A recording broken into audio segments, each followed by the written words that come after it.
Olá, pessoal, seja bem-vindo ao Intensiflix, canal criado para promover conhecimento e atualização gratuitos em medicina intensiva. E o nosso vídeo de hoje é sobre falência ventricular direita aguda na UTI. Para quem não me conhece, eu sou a Clarice Costa, sou médica intensivista titulada pela AMIB, apaixonada por medicina intensiva, com outras titulações, como vocês podem ver no vídeo. Não é interesse do nosso canal ditar normas nem condutas para a prática profissional. Eu não tenho conflito de interesse e não se esqueça de se inscrever no nosso canal. Então, pessoal, para a gente que trabalha em UTI e maneja paciente grave, é fundamental conhecer mais sobre o ventrículo direito. A principal função do ventrículo direito é ejetar sangue que ele recebe da circulação sistêmica para a circulação pulmonar, sem que haja um aumento na pressão arterial direita. Ou seja, se houver um aumento na pressão arterial direita, vai desfavorecer o gradiente do retorno venoso e ele não vai acontecer de forma satisfatória. Isso vai acarretar consequências para o paciente. O ventrículo direito é fundamental para a fluido-responsividade, ou seja, ele tem que trabalhar numa relação de dependência com a pré-carga, aumentou pré-carga, aumenta o volume sistólico do ventrículo direito. Se assim não acontecer, não vai haver um aumento do volume sistólico do ventrículo esquerdo, porque eles trabalham numa relação de interdependência. E por fim, a função do ventrículo direito é essencial para a homeostase cardiovascular, especialmente em pacientes gravemente enfermos, submetidos à ventilação mecânica. E então, após entendermos a importância do ventrículo direito para a homeostase cardiovascular, é importante abordarmos as definições quanto ao comprometimento da sua função. Então, considera-se como disfunção do ventrículo direito quando há uma função anormal diagnosticada por ecografia ou hemodinâmica, mas que o volume sistólico ainda atende à demanda metabólica e o paciente não apresenta congestão sistêmica. Considera-se como falência aguda quando o ventrículo direito é incapaz de atender às demandas de fluxo sanguíneo sem uso excessivo do mecanismo de Frank-Starling. E aí há um estado de congestão sistêmica rapidamente progressiva, decorrente do comprometimento do enchimento e ou volume sistólico do ventrículo direito.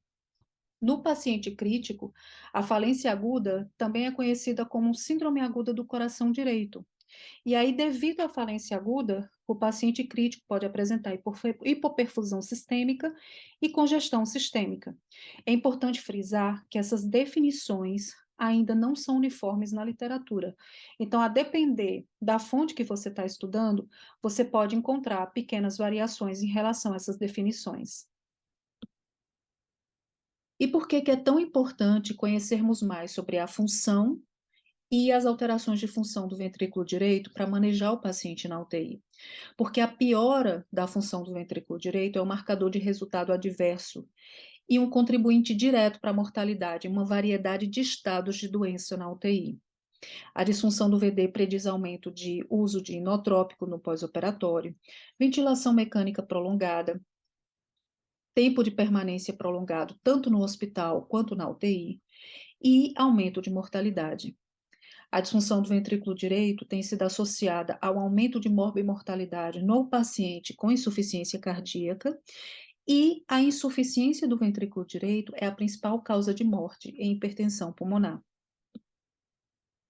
E a falência ventricular direita acontece quando o ventrículo direito, apesar dos mecanismos de adaptação que nós vamos abordar no próximo slide, não consegue se ajustar às alterações hemodinâmicas impostas por uma sobrecarga de pressão, como que acontece na hipertensão arterial pulmonar, uma sobrecarga de volume, como acontece em regurgitação vulvar ou shunt intracardíaco, ou déficit de contratilidade, por inflamação, por exemplo, como acontece na sepse, por isquemia, como acontece no infarto agudo, ou arritmia, ou uma associação de mais de um desses mecanismos, como acontece, por exemplo, nas cardiopatias congênitas.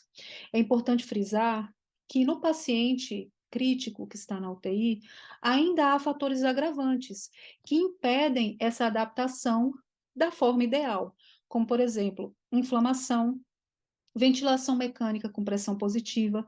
Lembrando que a pressão positiva aumenta a pressão alveolar, pleural e, consequentemente, transpulmonar. E isso interfere na performance do ventrículo direito, porque reduz a pré-carga e aumenta a pós-carga. Hiperinsuflação pulmonar, como acontece, por exemplo, nas exacerbações do DPOC, hipóxia, hipercapnia Hipotensão. Para entendermos como o ventrículo direito se adapta a uma alteração súbita na pressão na artéria pulmonar, é importante a gente revisar brevemente o acoplamento ventrículo direito e circulação pulmonar. Então, para que o ventrículo direito ejete de forma eficiente o sangue que ele recebe da circulação sistêmica para a circulação pulmonar, é necessário que a contratilidade sobrepuje a pós-carga imposta pela circulação pulmonar. Quando a gente fala em contratilidade, a gente fala em elastância sistólica final, e quando a gente fala em pós-carga imposta pela circulação pulmonar, a gente fala em elastância arterial. Então, para que haja um acoplamento ideal, ou seja, para que tudo funcione bem, com pequeno gasto de energia, o ideal é que essa relação elastância sistólica final, elastância arterial, seja entre 1,5 e 2, embora se considere razoável uma relação maior ou igual a 1. Não é a ideal, mas é razoável. Então, quando acontece um aumento gradativo da pressão arterial pulmonar, o ventrículo direito vai se hipertrofiando, né, para que a contratilidade sobrepuja a pós-carga imposta. Só que isso é um mecanismo de adaptação gradativo.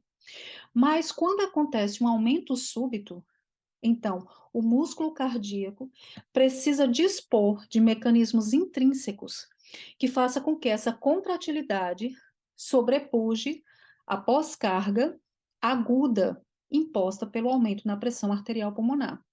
Então, inicialmente, há um mecanismo de Frank-Starling que permite ao coração aumentar o seu débito após um aumento na pré-carga ou manter esse débito apesar de uma pós-carga maior. E se depois de alguns minutos esse aumento súbito na pós-carga, por um aumento súbito na pressão arterial pulmonar persistir, então há uma adaptação chamada homeométrica ou mecanismo UNRAP, que o ventrículo segue aumentando a sua contratilidade para compensar esse aumento súbito na pós-carga. Essa é uma adaptação considerada ideal. Só que no paciente crítico, a inflamação e a hipotensão podem interferir nessa adaptação e ela não acontecer de forma adequada. Então, quando há um desacoplamento ventrículo direito e circulação pulmonar, e que não há esse mecanismo de adaptação considerado ideal, ele vai se alargar na tentativa de preservar o volume sistólico, às custas de um aumento nas pressões de enchimento e congestão sistêmica. Isso é considerada uma adaptação imperfeita ou heterométrica. A válvula tricúspide também pode dilatar em sua dimensão lateral, em um curto período de tempo, resultando em uma regurgitação aguda. E essa é uma adaptação útil a curto prazo para descomprimir a câmara ventricular direita sobrecarregada, evitando uma dilatação adicional. E para concluirmos, a causa mais frequente de falência ventricular direita é a hipertensão arterial pulmonar. ARDS, que é a SARA, é uma das causas mais comuns de falência ventricular direita em UTI. Nos pacientes com SARA em ventilação mecânica invasiva, o corpo pulmonar agudo pode ocorrer em 14 a 50% desses pacientes. E a agudização da hipertensão arterial pulmonar crônica no doente crítico geralmente ocorre devido à elevação da pressão venosa pulmonar, em insuficiência ventricular esquerda sistólica ou diastólica descompensada, ou em exacerbações do TPOC. Se você gostou desse vídeo, se inscreva no nosso canal, dê o seu like, compartilhe, comente e nos encontraremos no próximo vídeo. Obrigada!